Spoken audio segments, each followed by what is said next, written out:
Salut à tous les passionnés de sport. Merci de revenir une fois de plus sur votre plateforme digitale sportive favorite.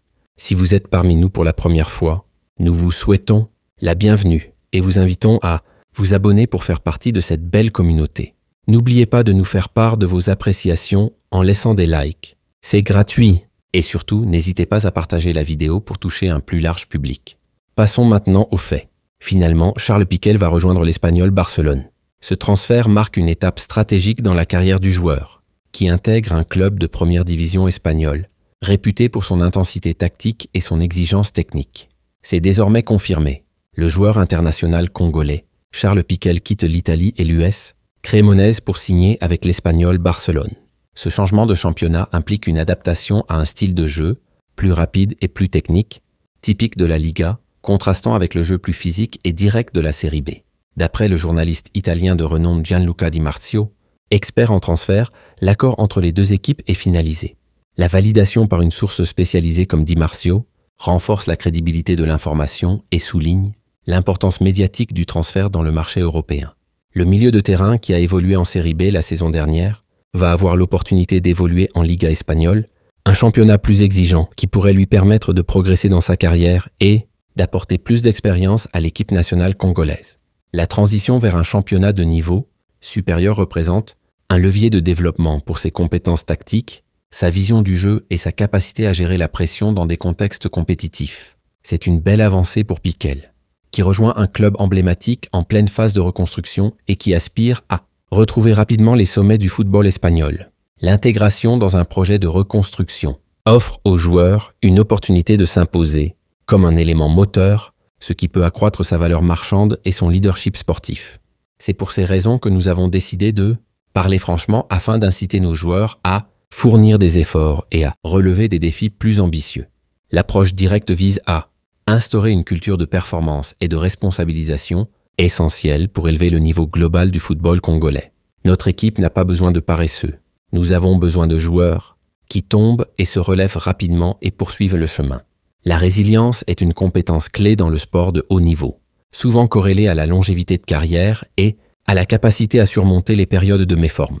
C'est ainsi, en disant la vérité à quiconque, que le joueur comme Meshak Elia réalisera qu'il risque de perdre sa légitimité en tant que footballeur, car son niveau baisse rapidement, comme l'eau pendant la saison sèche. La baisse de performance sans remise en question peut entraîner une dévaluation du joueur sur le marché des transferts et une perte de crédibilité auprès des sélectionneurs. Donc c'est en travaillant qu'on remonte d'une chute et non en se contentant de l'équipe nationale parce qu'il y a un sélectionneur qui sélectionne même les 100 clubs.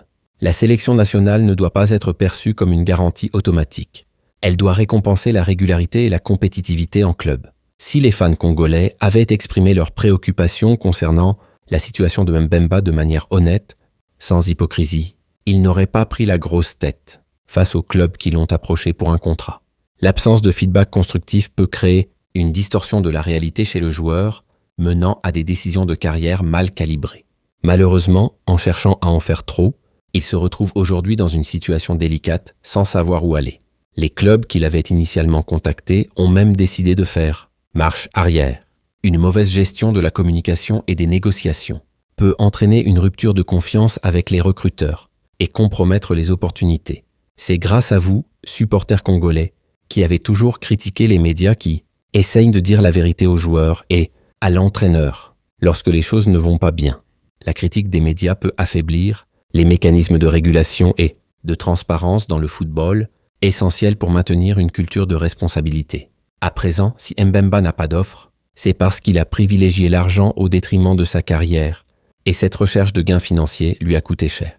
Le choix de prioriser les aspects financiers au détriment du projet sportif peut nuire à la trajectoire professionnelle, surtout dans les phases critiques du mercato. Un joueur du calibre de Mbemba qui se retrouve à seulement 5 jours de la clôture du mercato sans club, et les supporters semblent accepter cela comme normal en affirmant « même s'il n'a pas de club, il jouera en sélection ».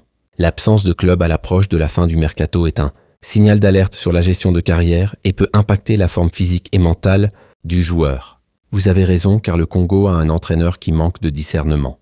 Le manque de rigueur dans les critères de sélection peut affaiblir la compétitivité de l'équipe nationale et compromettre sa performance dans les compétitions majeures. Aucun entraîneur que nous avons connu, que ce soit en Afrique ou en Europe, n'oserait aligner un joueur qui n'a pas participé à un match de championnat avec son club depuis 1 an et demi. C'est impensable.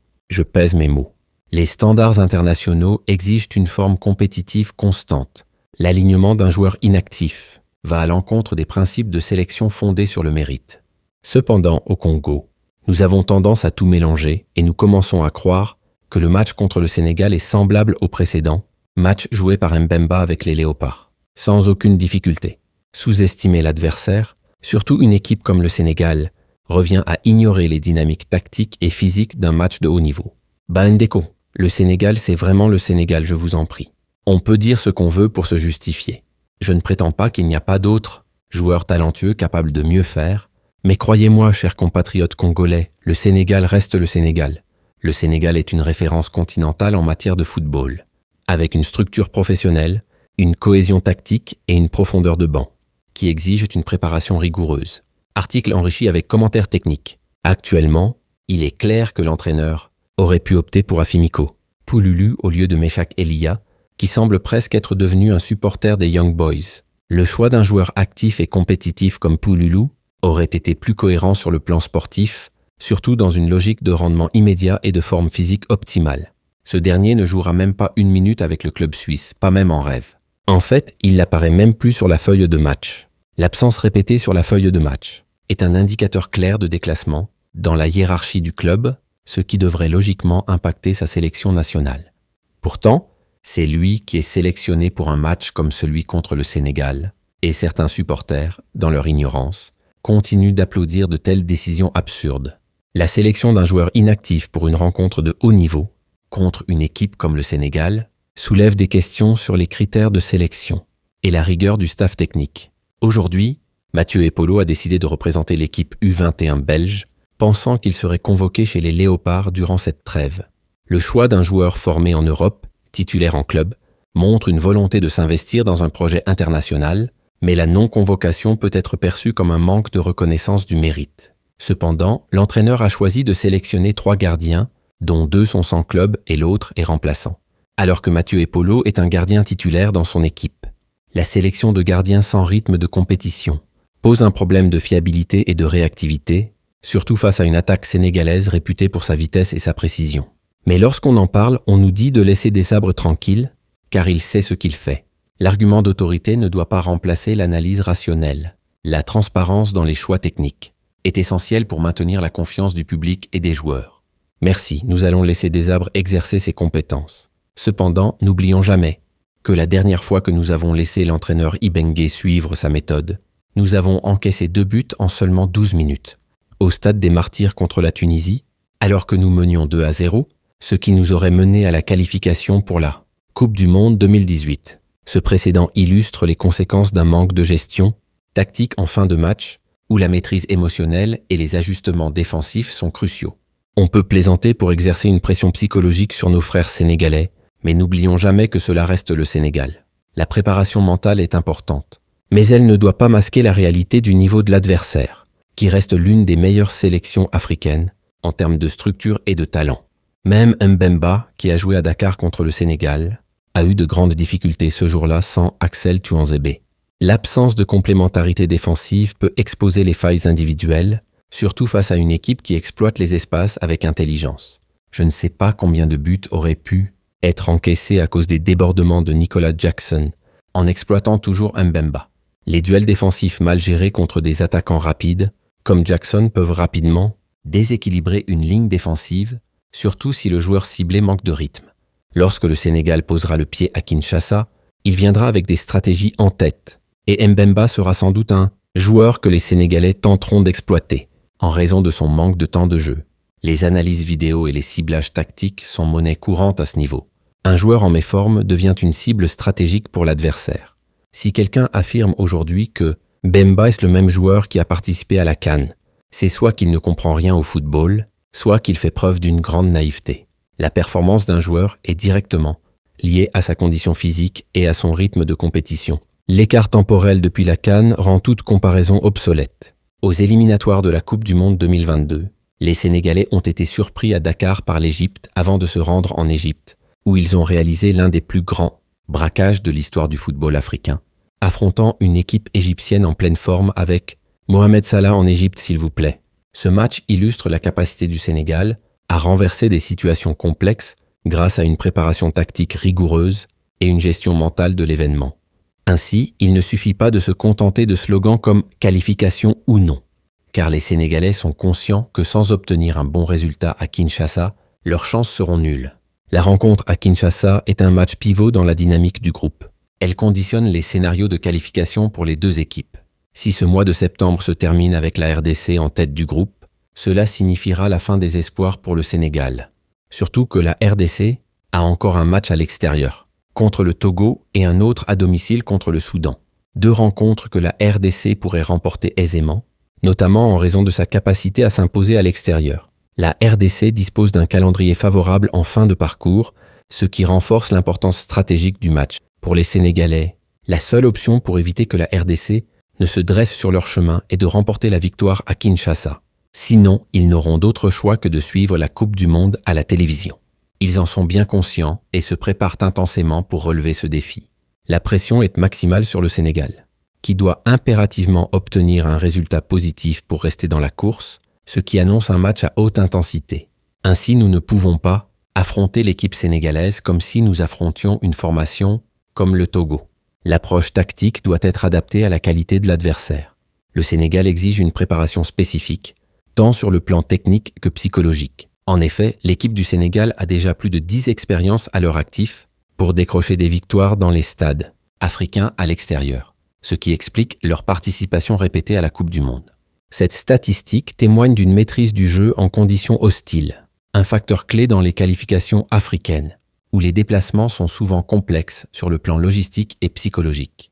Cependant, il semble que la RDC, qui se sentait trop longtemps en retrait, est prête à contester cette domination sénégalaise et à se présenter fièrement face à cette équipe qui pourrait bien voir la fin de son hégémonie. La montée en puissance de la RDC s'inscrit dans une dynamique de repositionnement stratégique visant à rééquilibrer les rapports de force au sein du football africain. Lorsque les défis atteignent un tel niveau, il est crucial d'être pleinement conscient et engagé. Chaque action et chaque erreur lors de ce match auront des conséquences. Les matchs à enjeu élevé nécessitent une concentration maximale et une gestion émotionnelle optimale, car les erreurs individuelles peuvent basculer l'issue d'une rencontre décisive. Face à des rencontres comme celle entre la RDC et le Sénégal, en particulier pour un joueur qui n'a pas de temps, de jeu dans son équipe ou qui est sans club, une erreur entraînant un but facile pourrait être déterminante. C'est à ce moment-là que Desabre réalisera à quel point le peuple congolais est unique. L'alignement de joueurs sans rythme compétitif augmente le risque d'erreurs techniques ou de manque de réactivité, surtout face à une équipe qui capitalise sur les moindres failles. Nous espérons tous que le mois de septembre sera en notre faveur. Il me semble que Sébastien Desabre n'aborde pas les deux matchs de septembre contre le Soudan. Jeu adverse, une gestion du tempo et une anticipation des transitions offensives. Notre victoire contre le Soudan du Sud sera cruciale pour nous mettre dans une bonne dynamique, avant d'affronter le Sénégal. Un succès préalable renforce la confiance collective et permet d'aborder le match suivant avec une meilleure cohésion mentale et technique. En remportant ce match, nous inciterons les Sénégalais à chercher la victoire à Kinshasa, ce qui pourrait les rendre vulnérables, si nous exploitons bien leurs failles avec des contre-attaques. Cette stratégie pourrait nous permettre de les battre avec un score conséquent. La contre-attaque est une arme redoutable contre les équipes qui prennent des risques offensifs. Elle nécessite des joueurs rapides, précis et capables de lire les espaces. Merci à tous nos abonnés, restons motivés, car notre objectif est de briser cette malédiction et de nous qualifier pour la Coupe du Monde. La qualification à la Coupe du Monde représente un tournant historique pour la RDC et nécessite une mobilisation totale des joueurs, du staff et des supporters. Merci et à bientôt.